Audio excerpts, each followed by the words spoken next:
We'll resume the story at 1 Samuel chapter 5. The ark has been captured in a battle that the Israelites ill-advisedly initiated against the Philistines. We don't know why they did so at this time. The Philistines have been around for a long time. They actually oppressed Israel for 40 years. And to our knowledge, prior to this, there wasn't any time that the nation of Israel mobilized against them and sought to drive them out. And this is pretty close to the end of that 40 years, actually. And so it's unexplainable. Unless it is because they saw that the Lord had returned to Shiloh. And this was seen by the fact that God was speaking now through a young prophet, Samuel, as he had never done in recent times. Probably not since the time of Moses or Joshua. Had there been a resident prophet in Israel that people knew was an established prophet. And that's what it actually says in chapter 3, verse 20. All Israel from Dan to Beersheba knew that Samuel had been established as a prophet of Yahweh, that he was confirmed in that role. They had never had anyone in that position, maybe since Deborah. Deborah had been a prophetess, or at least she prophesied. But this prophet was attached to Shiloh, to the tabernacle. And so people were beginning to feel like God had returned after a long absence. And that may be why they felt the gumption to rise up and try to drive out the Philistines after so long a time of oppression. But they miscalculated. They misread God. God was not ready to deliver them yet because they were not ready to be right with God in all the ways that He was expecting them to be. So they were jumping the gun. And when God didn't give them victory, they put their faith in something else than God, namely the Ark of the Covenant. They thought it would save them, and it did not. It was captured. And the priests were killed. The Ark was captured. There was a great slaughter of 30,000 Israelites on the field. And then Eli, hearing about the death of his two sons, himself fell over backward and died, broke his neck. And one of the two priests who were killed on the battlefield, Phinehas, had a wife who was pregnant at that time, and the news of her husband's death so shocked her and grieved her that she went into what seems to have been a premature labor. Apparently not so premature as to be dangerous to the child, but it basically precipitated the labor, and she had the child and died in childbirth, but not before she had named him Ichabod, to commemorate the tragedy of that day, that, as she said, the glory had departed. That's what Ichabod means, no glory. Then the Philistines took the ark of God and brought it from Ebenezer to Ashdod. Now, Ashdod was one of the 5 Philistine cities on the coastal plain of the Mediterranean in the land of Palestine. When the Philistines took the ark of God, they brought it into the house of Dagon and set it by Dagon. Now, commentators have always said that Dagon was a fish god.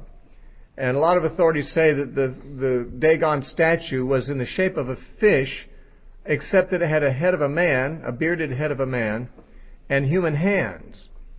I'm not sure how those were constructed. I'm not sure how they know this. Apparently, I would think they could only say such specific things if they found statues, archaeologically. But I'm not sure they have, because modern scholars sometimes question whether the word Dagon it was of a fish god or of a fertility god, because it was thought in older times that the word Dagon was based on the Hebrew word dag, D-A-G, which means fish. And of course, the Philistines were mariners. They were people of the sea. That's how they'd gotten to Palestine from Asia Minor. They had traveled by sea to Crete, and then from Crete to various points in the southeastern Mediterranean coast. And many of them had settled in Israel. Now, whether it was a fish god or not, I don't know. But that modern scholars would question it makes me wonder whether they have found any such statues. It seems like if they had found statues of them, they could quickly affirm or disconfirm whether it was a fish shape or not. And I really don't know the nature of the archaeological discoveries about Dagon. But the traditional account from the older commentators is that it was a fish-shaped statue with human hands and human head. And so they brought the ark into the temple of Dagon, obviously as a trophy. It was their belief that the ark was the very presence of Yahweh, and that the statue of Dagon was the very presence of their God, and their God had given them victory over the people of Yahweh. So that's how war was interpreted in those days. Every nation had their own God, and whichever nation won, it proved that their God was stronger than the God of the other nation.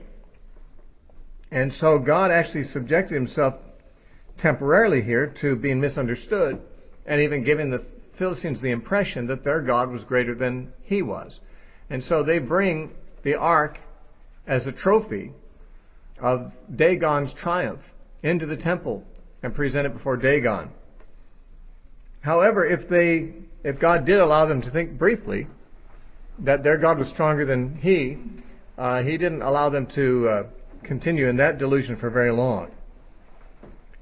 Because it says, "And when the people of Ashdod rose early in the morning, there was Dagon fallen on its face to the earth before the ark of Yahweh." Now, in other words, the statue was fallen down like prostrate, like a worshiper would. Someone subject to a king would lay, prostrate before him, seeking mercy, or simply showing reverence to him as a king. It would be common that the people that were courtiers of a king would lay prostrate on their face, and even sometimes people who prayed to God would lay prostrate on their faces. And that's the position that Dagon's statue had fallen to before the ark of God. So what they do? They took Dagon and set him up in his place again. It's like they didn't get it. They thought, oh, well, must have been an earthquake. Then they arose early the next morning. There was Dagon fallen on his face to the ground before the ark of the Lord. This time, however, the head of Dagon and both the palms of his hands were broken off and sitting on the threshold of the temple of Dagon. Only the torso of Dagon was left of it. So the human parts, if the traditional view is correct, that it had a human head and hands, the human parts were removed from the fish part, and they were set on the threshold. Why? I don't know. I'm not sure what the symbolism is, except that it seems to be represented as something in the story that was an act of God. Obviously, it could have been interpreted as the act of vandals, but it'd be very coincidental that vandals would come and do that on the particular night that the ark was there. I mean, the Hebrews would be the only ones who would have a motive for doing such a thing, and they didn't have access here. They had run away from the Philistines and were not, doing vandalism in the temple of Dagon. So this is supernatural, that God vindicated himself in the temple of Dagon. So, therefore, neither the priests of Dagon nor any who come into Dagon's house tread on the threshold of Dagon in Ashdod to this day. Apparently, at the time this was written, the temple of Dagon was still used by the Philistines in Ashdod, or Ashkelon. Ashdod. Yeah, Ashkelon was also a city, but this is Ashdod. And that the writer says that they have a custom these days of making sure they don't step on the threshold of the doorway. Why? Because their God's head and hands were once there, and it's been made sacred, so they won't step on it. But the writer says, have you ever noticed how the Philistines don't step on that? You ever wonder why that is? It's because the head and hands of Dagon were there once when the Ark of the Covenant was in captivity there. So there's a sense in which the truthfulness of this story is continually confirmed by the ongoing practice of the Philistines. That's what the author is saying. But the hand of the Lord was heavy on the people of Ashdod, and he ravaged them and struck them with tumors, both Ashdod and its territory. And when the men of Ashdod saw how it was, they said, the ark of the God of Israel must not remain with us, for his hand is harsh toward us, and Dagon our God. God's being mean to our God and to us. Therefore they sent and gathered to themselves all the lords of the Philistines and said, what shall we do with the ark of the God of Israel? And they answered, let the ark of God of Israel be carried away to Gath, another of the Philistine cities. So they carried the ark of God of Israel away. So it was, after they had carried it away, that the hand of Yahweh was against the city with a very great destruction. And he struck the men of the city, both small and great, and tumors broke out on them. That'd be in Gath also, apparently. And then it says, therefore they sent the ark of God to Ekron. So it was, as the ark of God came to Ekron, that the Ekronites cried out, saying, they have brought the ark of God of Israel to kill us and our people. Apparently its reputation preceded it to Ekron, that everywhere it went, it brought deadly plagues on the people. And they sent and gathered together all the lords of the Philistines and said, send away the ark of the God of Israel and let it go back to its own place so that it does not kill us and our people.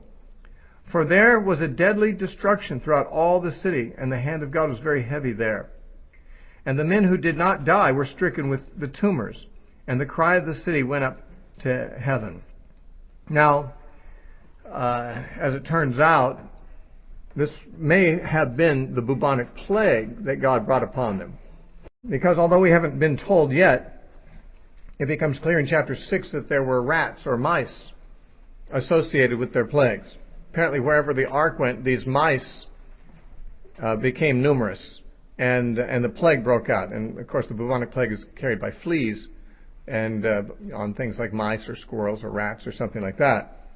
So the tumors, it was a deadly plague, but they had these tumors. I think in the King James it refers to them as hemorrhoids, but they may or not have been only in one location on the body. They may have been all over the body, and it was a horrible way to die.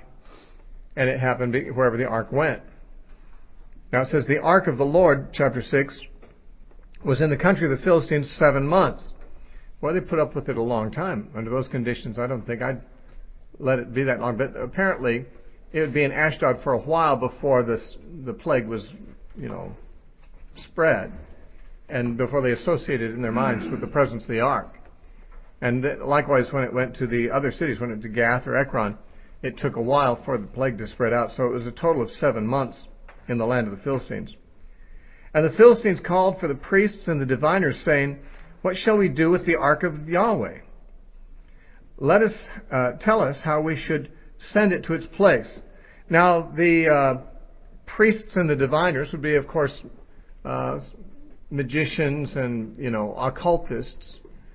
But many times God would use the pagan occultists or something to speak the truth. I mean, it doesn't mean that divining and the occult are good or okay. But if God wanted to get the truth out and people were consulting those sources, he could get the truth to them. Like when Saul consulted a witch at Endor and wanted to conjure up Samuel. Apparently Samuel really came because God had something he wanted to say through Samuel to Saul. And so here these diviners gave a word that turns out to be correct. So they said, if you send away the ark of the God of Israel, do not send it empty, but by all means return it to him with a trespass offering. Then you will be healed, and it will be known to you why his hand is not removed from you. Then they said, what is the trespass offering which we shall return to him? They answered, 5 golden tumors and 5 golden rats, according to the number of the lords of the Philistines. That doesn't sound very flattering to the lords of the Philistines. Send 5 golden rats according to the 5 lords of the Philistines. It almost sounds like the rats represent the lords. But that's not so. I believe it's because there was infestation of rats that they did that. For the same plague was on all of you and on all your lords. Therefore you shall make images of your tumors and images of your rats that ravage the land. And you shall give glory to the God of Israel. Perhaps he will lighten his hand from you, from your gods, and from your land. So if you placate Israel's God, maybe he'll stop punishing your God and your land. It often was the case that the pagans recognized the superiority of Yahweh to their own gods. But the penny never seemed to drop in their heads that, maybe we should serve Yahweh instead of our God, since he's a better God, he's stronger. But it's because of nationalism. It's because they had a national God. It's like you don't turn against your own country. You don't turn against your own national God either. You might find that your country is weaker than another country, but you still are loyal to your country. And so also, if their God is weaker than Yahweh, well, they acknowledged it, But they still remained worshippers of Dagon, who is obviously inferior. It says, verse 6, "Why then do you harden your hearts as the Egyptians and Pharaoh hardened their hearts when he did mighty things among them? Did they not let the people go, that they might depart? Now therefore make a new cart, take 2 milk cows, which have never been yoked, and hitch the cows to the cart, and take their calves home away from them.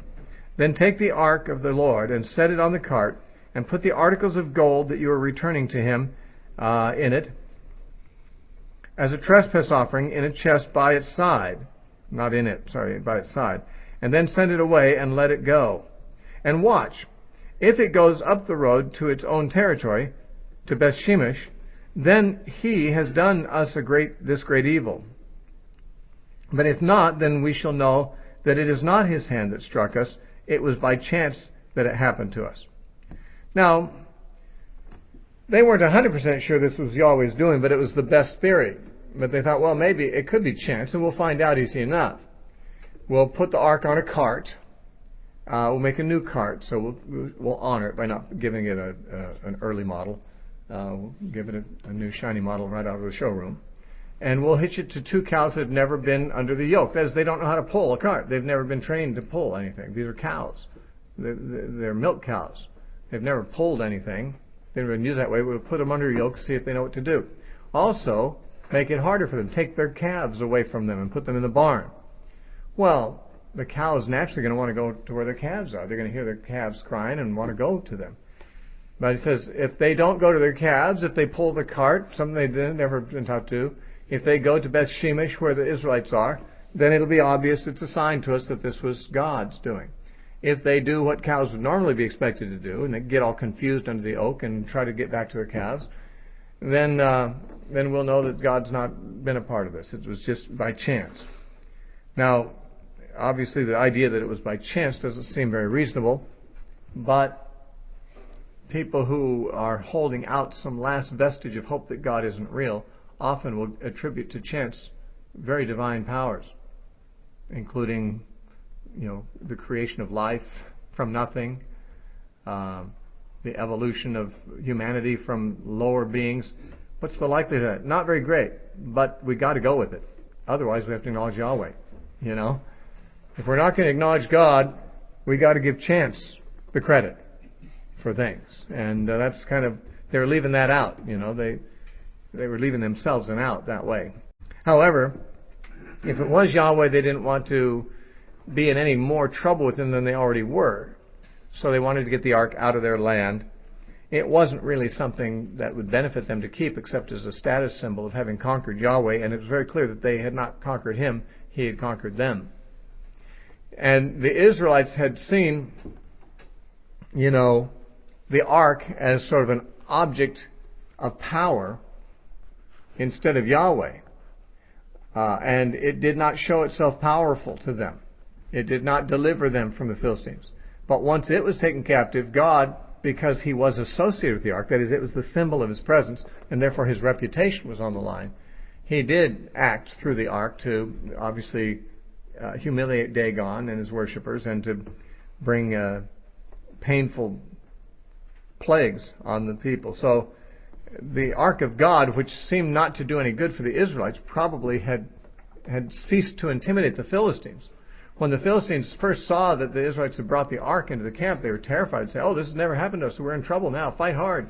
But they found it reasonably easy to capture the ark, and it made God seem pretty weak after all. But I think they found the ark to be a little too hot to handle, so they had to try to get rid of it.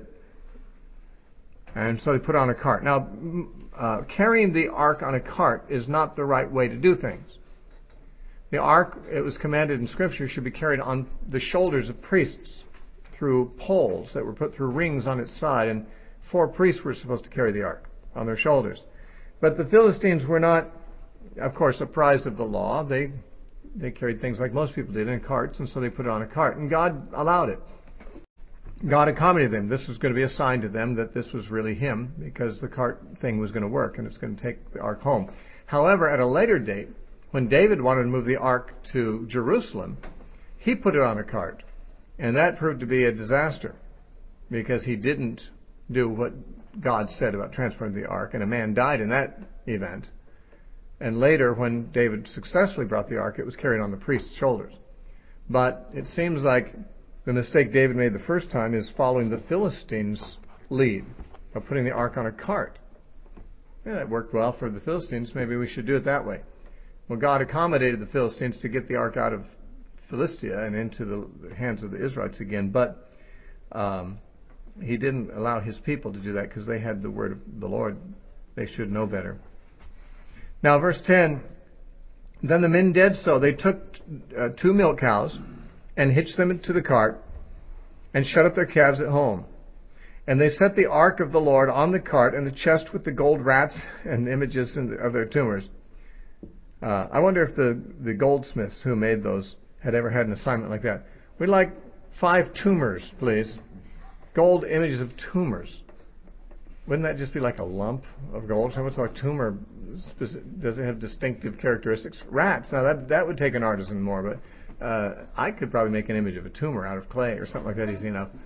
Tumors are not very detailed pieces of models for the sculptor to copy. But they took these gold rats and gold images of the tumors. Then the cows headed straight for the road to Beth-Shemesh and went along the highway lowing as they went. That is, they were moaning probably for their babies, but not going to them. God was dragging them the right direction, and they were missing their babies. And they did not turn aside to the right or the left, and the lords of the Philistines went after them to the border of Beth-Shemesh. They actually followed them to see them as far as they could, to see if they were going where they thought they were. Now the people of Beth-Shemesh were reaping in the wheat harvest in the valley, and they lifted their eyes and saw the ark and rejoiced to see it. Then the ark came to the field of Joshua of Beth-Shemesh and stood there. A large stone was there, so they split the wood cart and offered the cows as a burnt offering to the Lord. The Levites took down the ark of the Lord and the chest that was on it, or with it, in which were the articles of gold, and put them on the large stone. Then the men of Beth-Shemesh offered burnt offerings and made sacrifices the same day to Yahweh. So when the 5 lords of the Philistines had seen it, they returned to Ekron that same day. Now these are the gold tumors which the Philistines returned as a trespass offering to the Lord, 1 for Ashdod, 1 for Gaza, 1 for Ashkelon, 1 for Gath, 1 for Ekron. And the gold rats, according to the number of the cities of the Philistines, belonging to the 5 lords, both fortified cities and country villages, even as far as the large stone of Abel, on which they set the ark of the Lord, which stone remains to this day in the field of Joshua of Beth-Shemesh. Then he, God, apparently struck the men of Beth-Shemesh because they had looked into the ark of the Lord. He struck 50,070 men of the people that lamented because of the Lord had struck the people with a great slaughter. This number seems excessive. In fact, it almost seems, rather cruel and unusual for God even to kill people for looking in the ark. But just because, God brings the ark back doesn't mean that they can ignore his instructions. No common person was supposed to ever touch the ark. To look in the ark, presumably they had to remove the mercy seat, which was the lid of it, and look inside of it. That was something that was a no-no. They just did out of morbid curiosity. They weren't allowed to touch it, but they did anyway. Remember, Uzzah had touched the ark on one occasion, stabilized it, and he was struck dead. And so, just because God had favored the ark by bringing it back to the land, doesn't mean people could just be careless about it. And so looking in, God brought judgment on them. Now, as far as the number 50,070 men, there have been suggestions by commentators that the number here is somehow mistaken, that the Hebrew has been misread. A lot of times, in the historical books especially, the text has been, as they say, corrupted. What it means is that there are parts of the text that are hard to read, or where different manuscripts read differently from each other, and there's evidence that someone, in copying the original, has made some kind of mistake or another in making the copy. This is true with a number of smaller details in the story. And one of the places that they say is the easiest place to make such mistakes in copying is with certain numbers.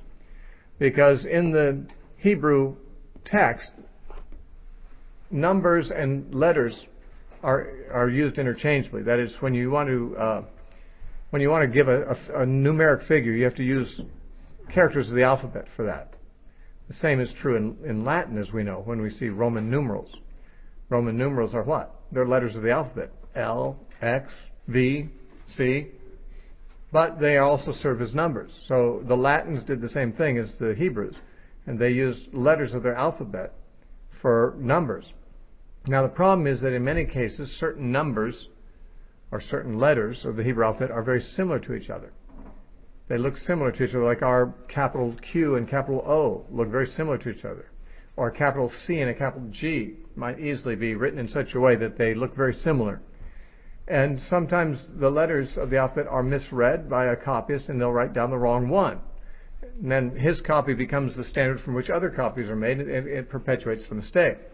Now this doesn't happen anywhere near as much as some people think it does when they speculate about how much the text of the Bible has been corrupted through making copy after copy after copy. But it has happened some. I mean, it's demonstrable. You can see passages where it clearly has been done, where two parallel passages read something different from each other, but similar enough that you can see where the mistake was made. And so some scholars think that maybe this was misread. Maybe it wasn't 50,000. Maybe the number was somewhat different. Some people might think it was 50 leaders or 50 clans or something like that rather than 50,000. The word thousand sometimes has been mistaken and interpreted, read differently.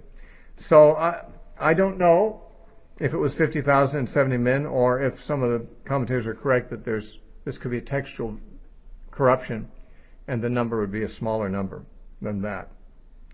Though it's not impossible that with the ark in their town, that everyone in town, possibly 50,000 people or more, would have gotten in line to file by and look inside of it, just out of curiosity. I mean, it'd be an item of interest, like the circus coming to town. You know, everyone who's doing their agrarian life is pretty dull. Not much happens out of the ordinary. And here's the Ark of the Covenant shows up in their town supernaturally from the captivity of the Philistines. Everyone might want to see it. So they might literally have taken the lid off and had everybody file by and look at it who wanted to see it. And there could have been 50,000 more.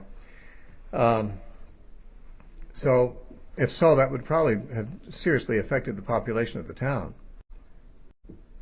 Verse 20, and the men of Beth Shemesh said, who is able to stand before this holy Yahweh God? And to whom shall it go up from us? So they sent messengers to the inhabitants of Kirjath-jearim, saying, the Philistines have brought back the ark of the Lord. Come down and take it up with you. So no doubt priests came.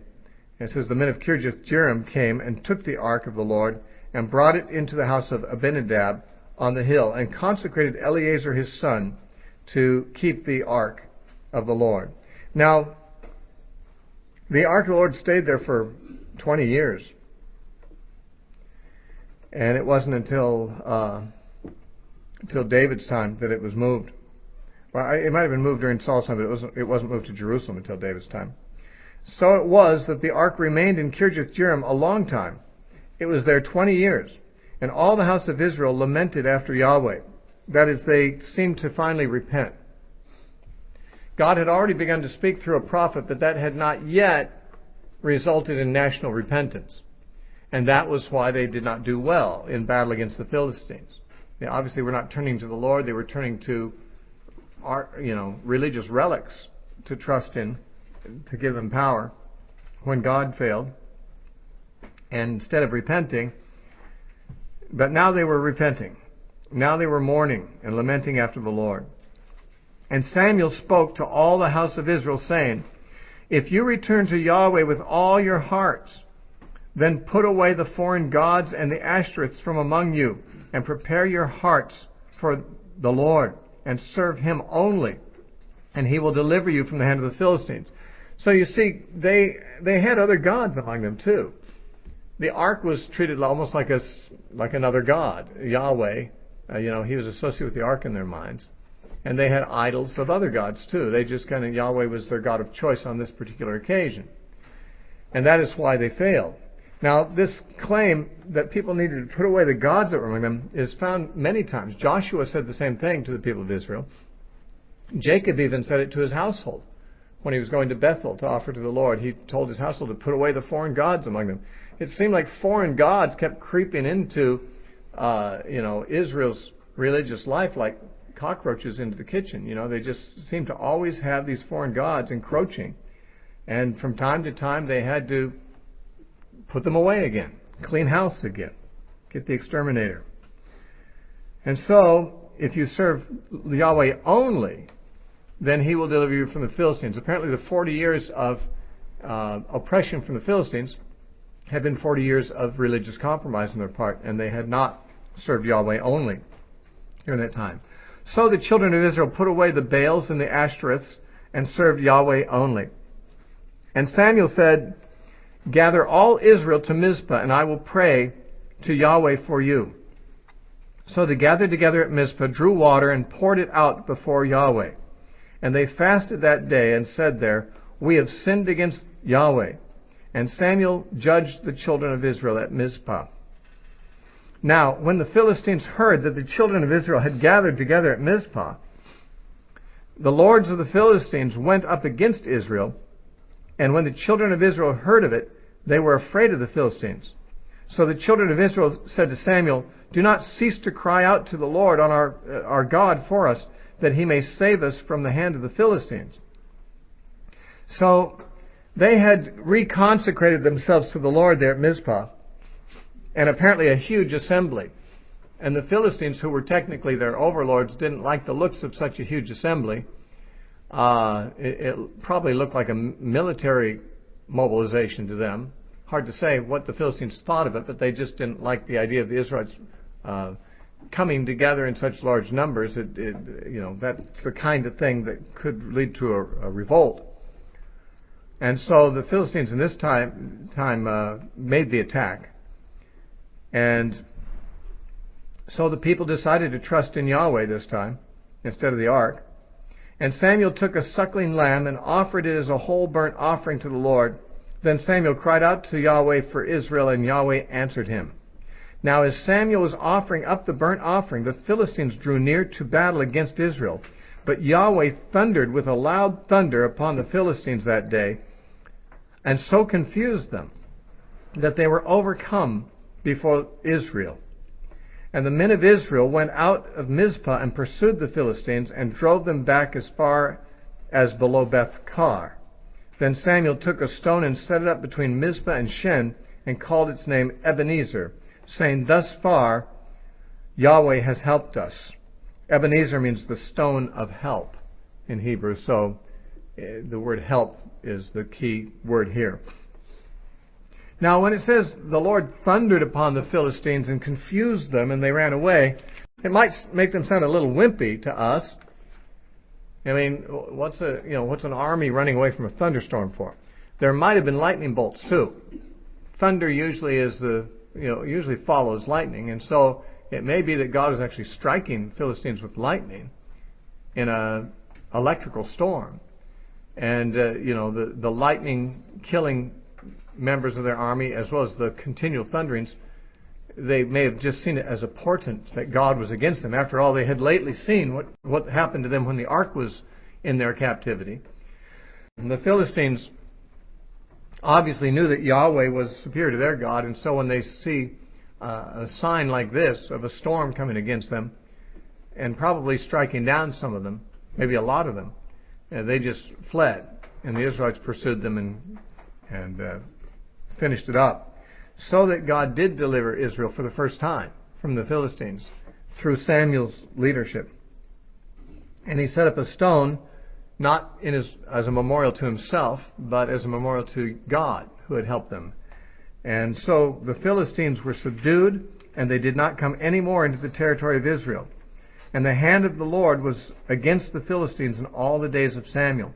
Now, when it says they didn't come any more into the territory of Israel, well, they did kind of. I mean, there was David and Goliath. That was a Philistine thing. Saul fought against the Philistines and was killed by them in the land of Israel. So what we have to understand, we see this kind of phrase in the Bible a number of times.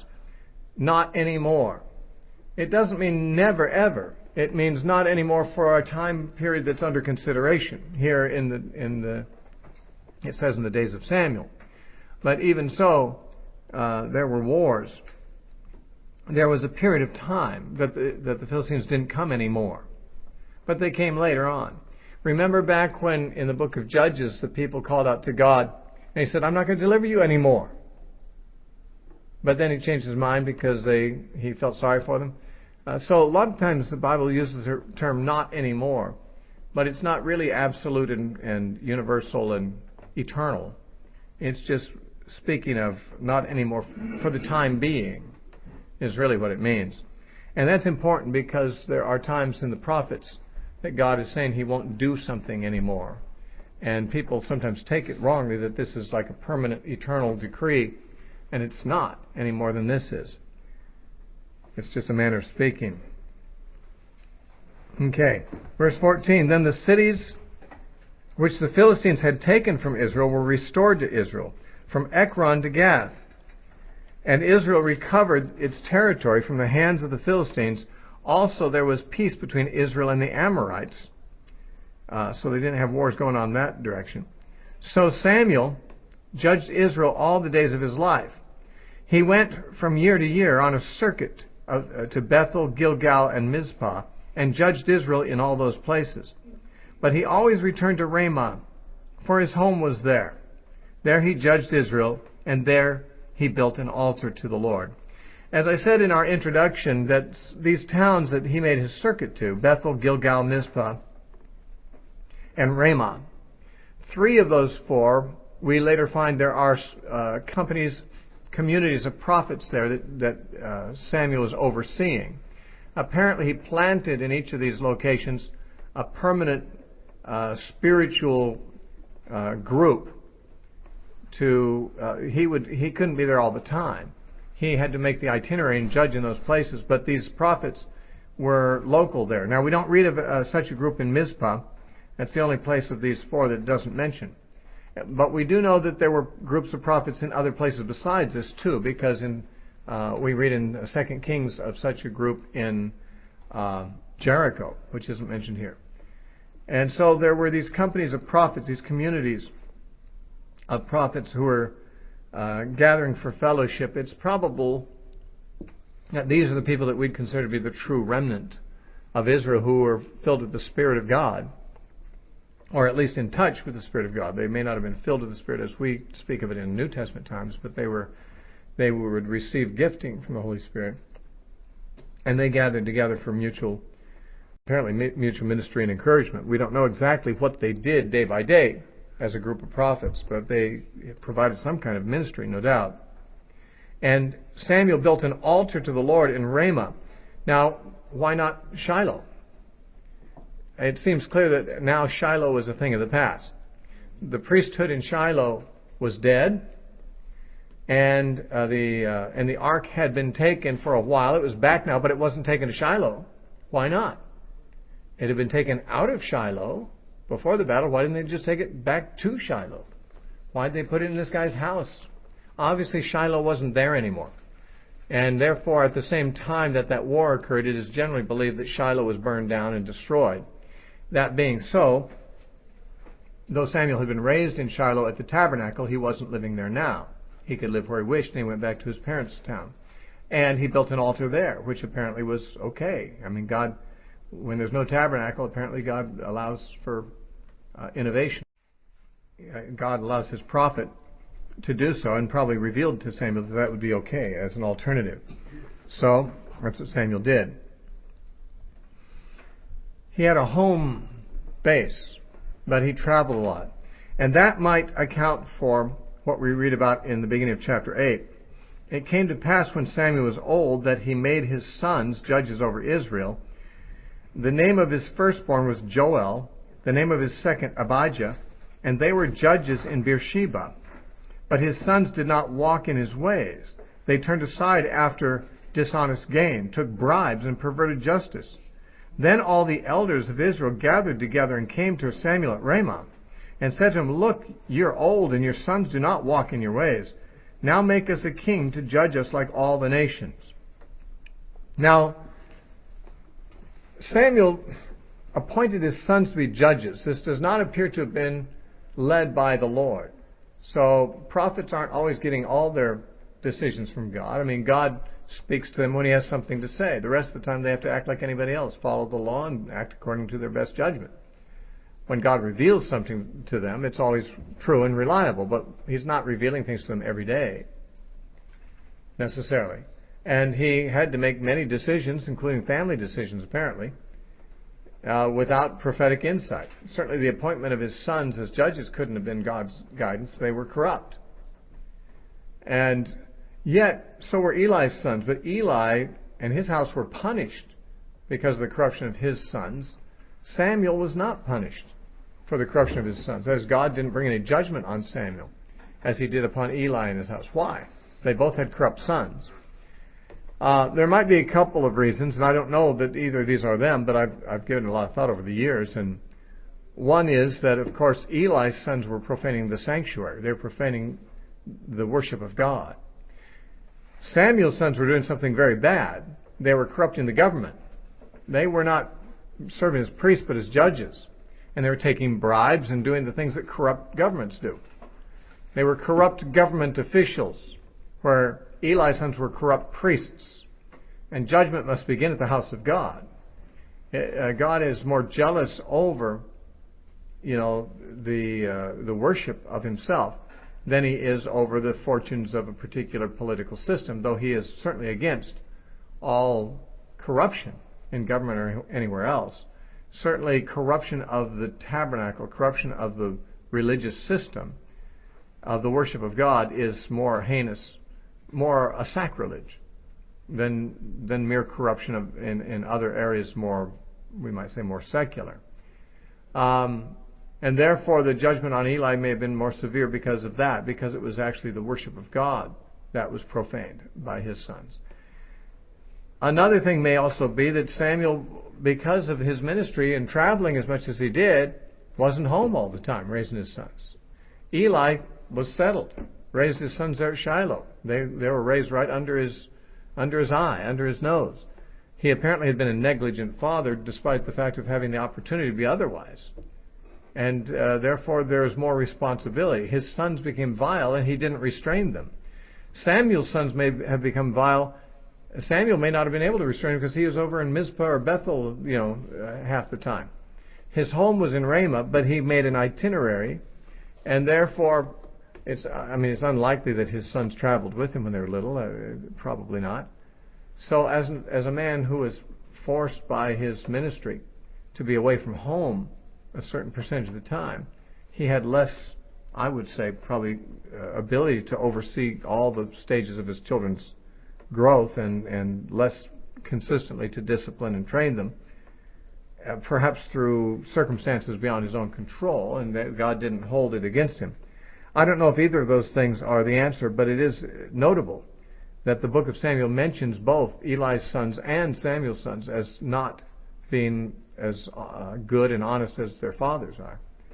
And yet one is judged severely and the other does not seem to suffer any judgment for it. So his sons took bribes and perverted justice. Of course, what that means is that if people came with a complaint to the court and they were the judges on the bench, that they could rule in favor of whoever bribed them, and that's what happened. Unfortunately, they were not honest men. So the elders of Israel are unhappy about this. Now, I don't understand why Samuel appointed his sons to be judges. It's clear that Samuel was a judge because it says so in the 3 verses at the end of chapter 7. He judged Israel. Eli was a judge too. So we'd have to say that Eli and Samuel were the last 2 legitimate judges. His sons were appointed as judges, but they didn't continue in office very long. It was an appointment Samuel made, but it's the only known case of any of the judges appointing his sons to be judges. It's something that Gideon would not do because he believed that was too much looking like a hereditary dynasty, and Israel was not supposed to have that. And so Samuel though a great man like Moses could make some mistakes.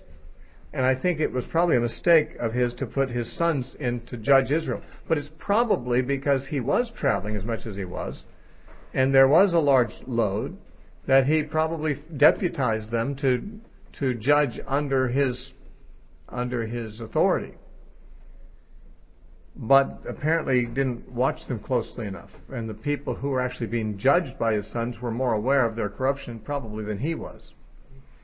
And so they came to him and informed him about it. They said, look, you're old, your sons do not walk in your ways. The idea is you're old, you'll probably die before very long, and then we'll be stuck with your sons, who are lousy leaders. Better to have no one there than them, but we actually have a better idea. Why don't you just make us a king to judge us like all the nations?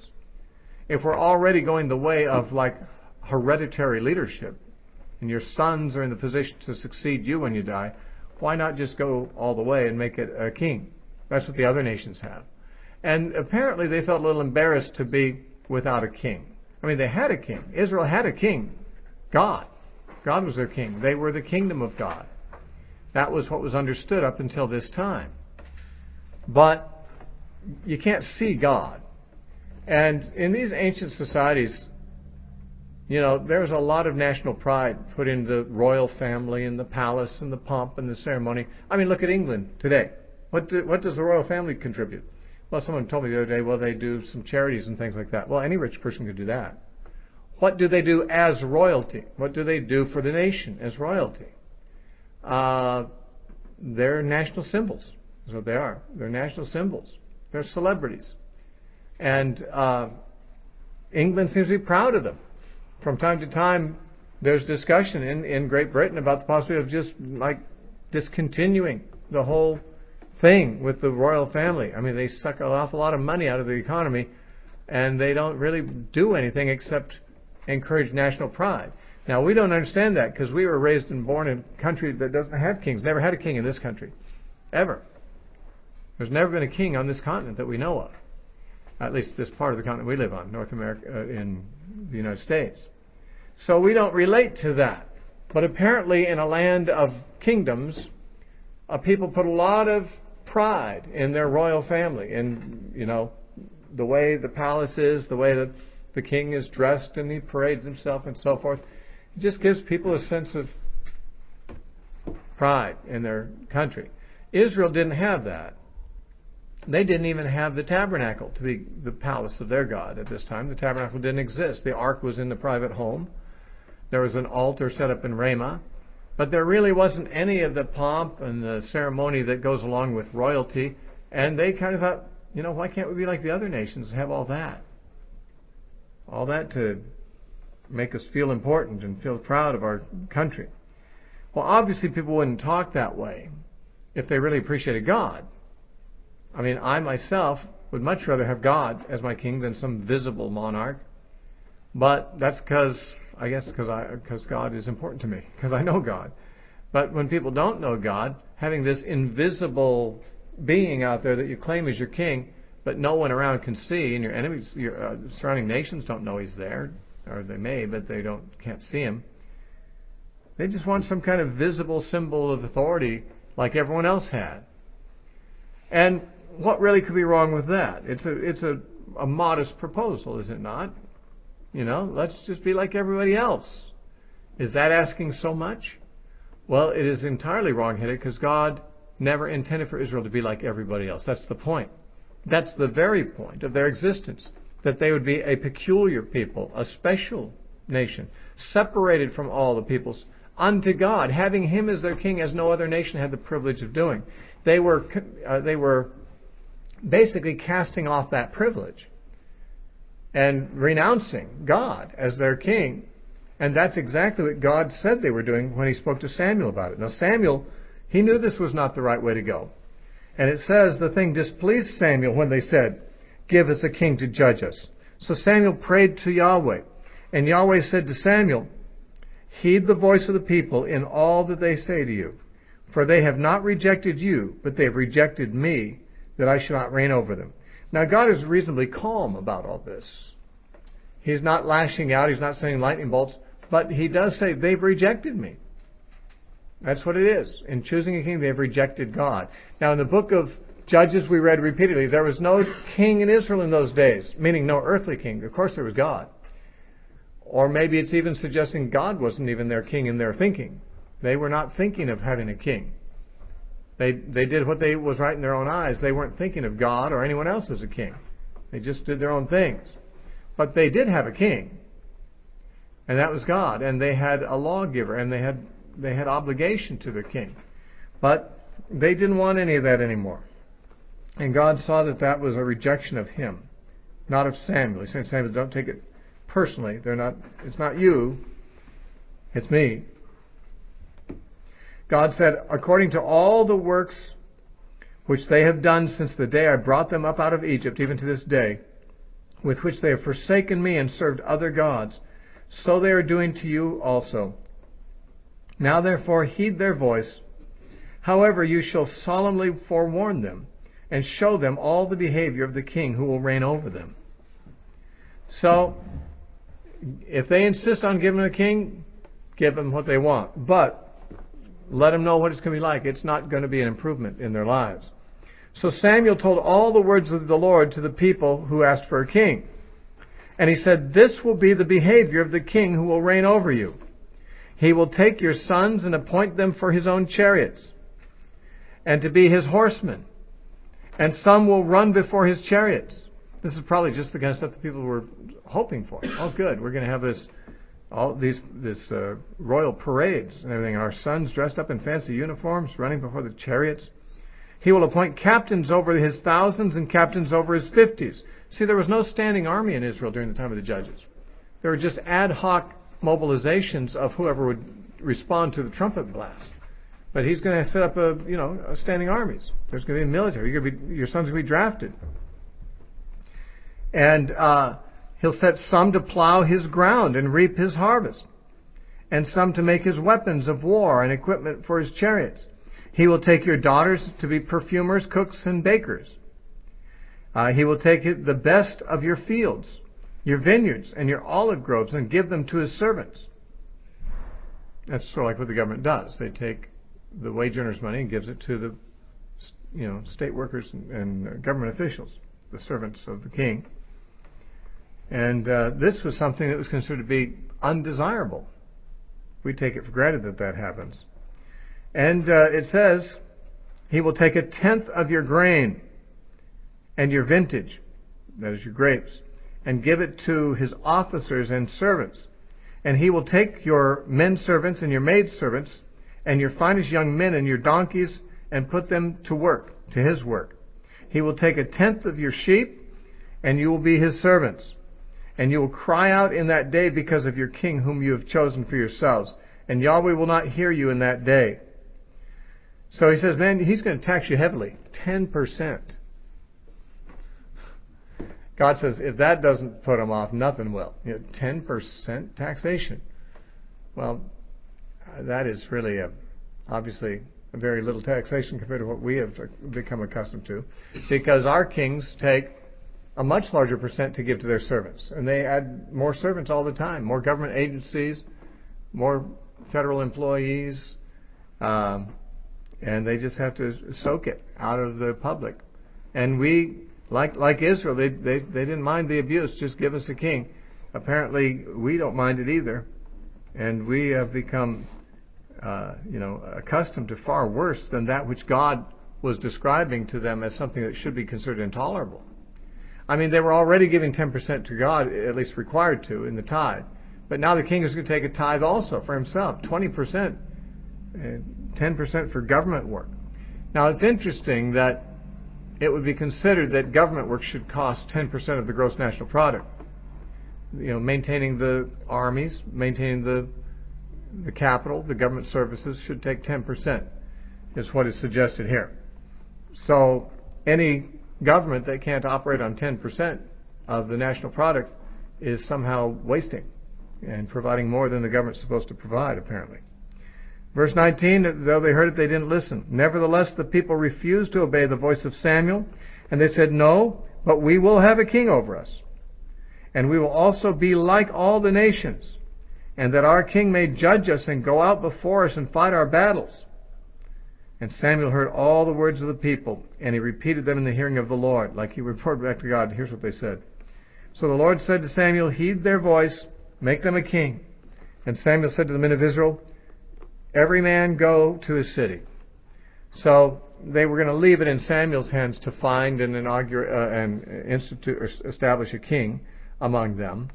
And he says, you just go on home, and I'll take care of this. And so in the following chapters, we find how he just finds the first king and puts him in office. In the book of Hosea, chapter 13, Hosea 13, 9 through 11, God says, O Israel, you are destroyed, but your help is from me. I will be your king.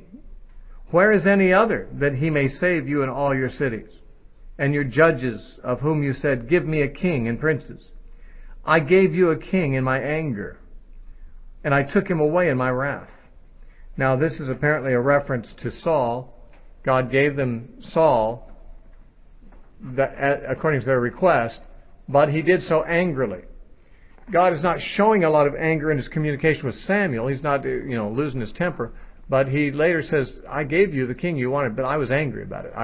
This is not something that pleased me. And I took him away in my wrath, a reference to, Saul's death. I gave you a king, I was angry about it, and I was still angry when I took him away. But there would be another king that God would give them who would be a man after his own heart, and he would give them not out of wrath. In other words, God would adjust to the new situation, which is interesting because God is not the one who has to adjust to us. We're supposed to adjust to him. But they wanted a king, and so he could work with that. He was offended because it was a rejection of him, but he could still be their king even through this rebellious change by giving them a king who would follow him, and that's what he'd eventually do. But first he gave them a king to punish them, and that was Saul, and he didn't turn out to be a good one, as we shall see. And he becomes prominent starting in the next chapter.